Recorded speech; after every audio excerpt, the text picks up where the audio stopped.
Well, I want to talk now about fishing because actually fishing season opens in the south part of the province this weekend, Central Sask mid-month and then towards the end of the month for the north. Fishing season is here, which is a great time to have our friend Jason Matity join us of Matity's Get Fishing, also Bass Pro Shops and Cabela's Canada ambassador, and he joins us on the phone this morning. Jason, thanks for being here. Well, fishing season, I mentioned, is upon us. The month of May, the 2024-25 Angler's Guide is out. What are some of the must-knows, Jason, as people are getting ready for fishing season? Well, the biggest thing, and you really hit the nail on the head, Evan, is you need to, first of all, get yourself a license. And if you go to saskatchewan.ca/fishing, all the information's there, including how you purchase a license online and the regulations, the guide. It's so important that you know what those regulations are, because those regulations are in place to protect the fishery, to make sure it's a sustainable activity for all of us. And things in there such as, opening and closing of the seasons, the number of fish that you can take. Identification of fish species is very important. For example, you don't want to be keeping too many walleyes and confuse them with perch or pike or that type of thing. There's limits there for a reason. And it's all about, as they say, the sustainability of the fishery so that the fishing is as good, if not better, years from now as it is for us right now. So I was on talking about this morning, kind of teasing the fact that we were going to be having this conversation. I was on the morning show talking about it, and I said, I've got a toolbox with a bunch of old hooks. Some of them still have barbs on them. And then we got into this big discussion in the newsroom. Some of the guys that fish regularly say it's not illegal to have barbs on your hooks. I thought it was. It depends on the location, in fact. There's different tiers of what they call conservation or catch and release waters. So some barbless hooks, if you go into the Angler's Guide, it'll explain this, that they are mandatory on what are designated catch and release waters in Saskatchewan. And those also include Lake of the Prairies, Athapap, which is up near Flin Flon, which is on the border, and Tobin. And part of the reason why is because these are designated high-quality fisheries in terms of trophy potential of catching the biggest fish of your life, in the case of Tobin. And basically, barbless hooks, understandably, if you've ever unfortunately had a hook in your finger, you'll realize barbless hooks come out a lot easier than when they have barbs. So that's really the idea behind why barbless hooks are used in these situations. However, in most of the lakes around the province, you can have barbed hooks, but it's really, really important, as they said, to read those regulations to know the difference of which lakes you need them and which lakes you don't. And I will say, as a matter of good practice, if you've got bigger hooks, like on those spoons that you're using, I would pinch those barbs, and we typically do that simply for the fact that those fish are easier to release.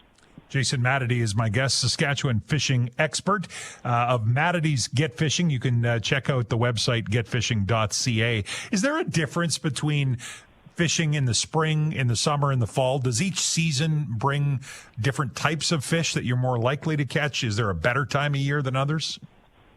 Well, the good news, and I do say this very honestly, we have exceptional fishing in this province in any corner you go. But there definitely are certain times of the year where you can get more of a different kind of species, perhaps a bigger, more big fish of a certain type of species. So I'll give you an example.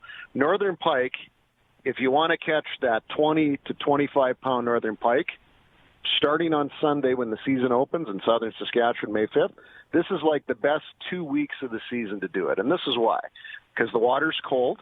The big pike are a cold water fish, and they're hanging out in the shallows. So they're just simply more accessible to not only the boat angler, but the shore angler, Evan. So this is a really, really good time of year to focus on big pike. In fact, you might see occasionally on social media that, we take the young lad out, he's casting for the first time, he's 6 years old, just go cast off the dock in May, and he catches like the biggest pike that they've ever seen. So that's sort of a good gauge. And it's not just big pike, but big walleyes. A lot of fish in general, the fish community is in the shallower water because the water's cooler, and the food chain where the bugs and the beetles and the minnows and all those things start to congregate, they congregate in the shallows because that's where the water warms up first. So that's why spring is a really good time for big fish. You can catch big fish throughout the year, but they tend, if you're talking walleye, pike, they tend to slide a little bit deeper into those cooler waters that they prefer. So that's something to keep in mind, off the top. And if you want to trout fish, lake trout, the stock trout, the rainbows, that type of thing, spring, fall is a much better time to target those fish because they like the cooler waters.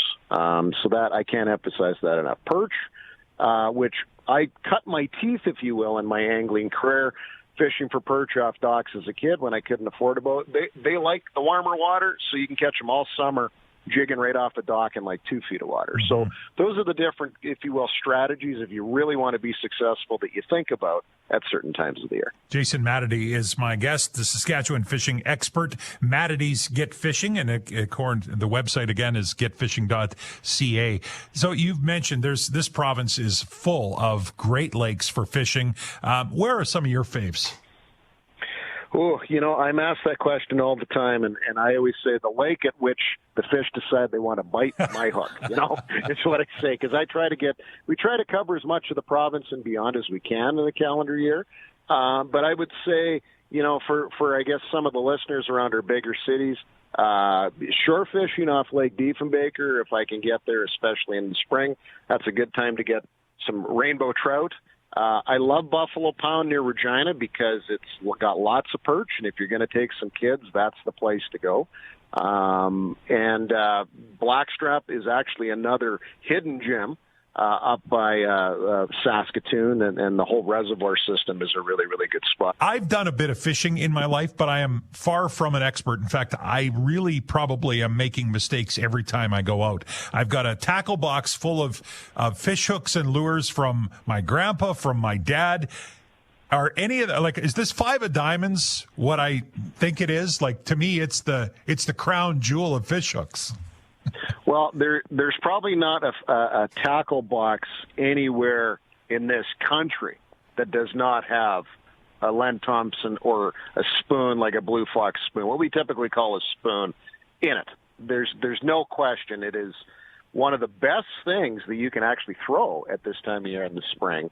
And the reason is because it perfectly mimics a minnow or a small bait fish, something that all the fish we want to catch, like a walleye or a pike or a trout, want to eat. And it's just, yeah. Does the size of hook, if you have a smaller one, is that going to catch you a smaller fish? Is it that simple? It really depends, because fish are not, they're not as selective and as picky, generally speaking, as we are. Now, sometimes, just like any animal, when they get full, they get a bit more picky because they're full. They're not as ravenous, if you will, if they haven't eaten for a while. Now, the benefit of the spring is these fish have just come out of, especially the spring spawners like pike and walleye and perch. They have made more fish. This is why the season's closed for those species, like in April. So they've spent a long time not eating. They've had other things in their mind, Evan. I do know where you're going, yeah. Yes. So now they are hungry. So this is why it's the best time of the year to be, if you will, more aggressive with what I call a horizontal presentation, like a spoon, where you literally throw it out and retrieve it, throw it out and retrieve it. And do you bait? Do you have to put bait on it? You know what?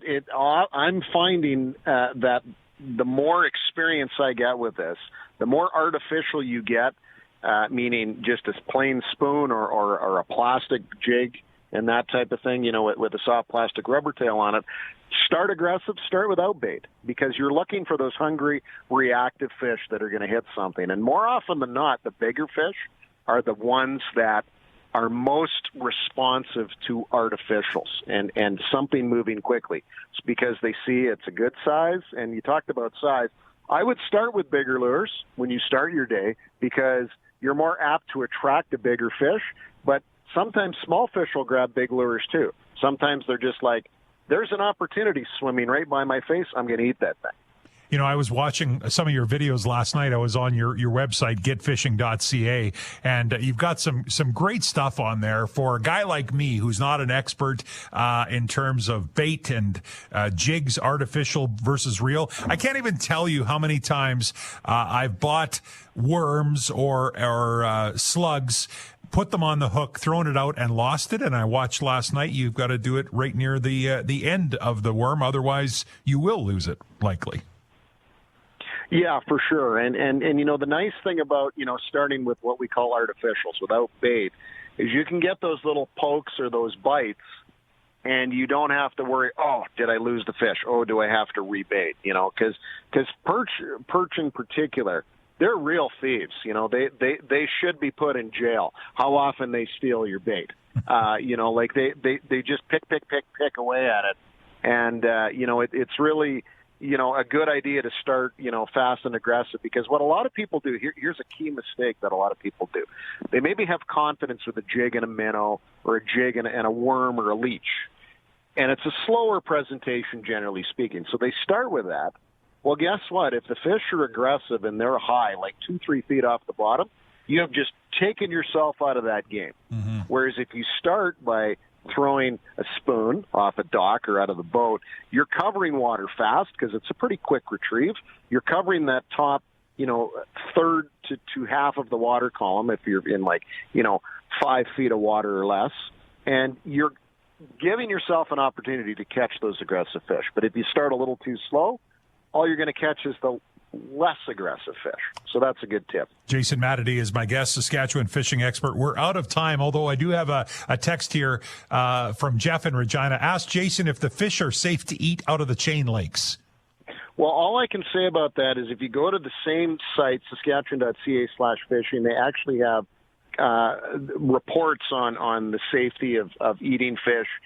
As a general rule, the smaller the fish, the better for you, because fish accumulate toxins over time, such as mercury.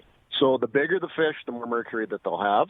The smaller the fish, the safer they are to eat. But if you go to that website, there'll be more specific answers for you. Good stuff, Jason. Thanks so much for giving us some time. We appreciate it.